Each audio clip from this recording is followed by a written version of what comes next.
আজকে আমি বানিয়েছিলাম বাঁধাকপির বড়ার ডালনা। তো তোমরা অনেকে হয়তো বলতে পারো যে এটা তো বাঁধাকপির কোপ্তাকারি, বাট না, এটা আমি বাঁধাকপির বড়া যেরকম করে করে ঠিক সেইভাবেই বড়া করে তারপরে ডালনা বানিয়েছি।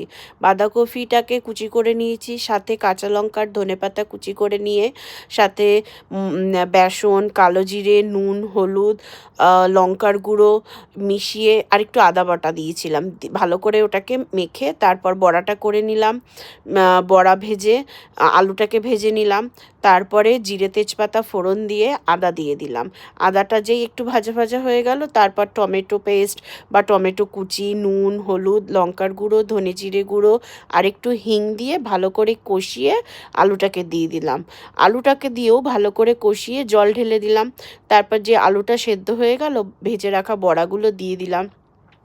ভেজে রাখা বড়াগুলো দিয়ে না বেশিক্ষণ ফোটাইনি, তাহলে খুব বেশি সফট হয়ে যাবে বড়াগুলো। বড়াগুলো খুব বেশি সফট না রাখাটাই খুব ভালো লাগে, না রাখলেই ভালো লাগে। তারপর ঘি আর গরম মশলা দিয়ে নামিয়ে ফেললাম। এরকমভাবে বানিয়ে দেখো, খুব ভালো লাগে খেতে। আমার তো খুব ভালো লাগে। বাঁধাকপির এমনি তরকারির থেকে নিরামিষের দিনে একটু আলাদা। দেখো বানিয়ে।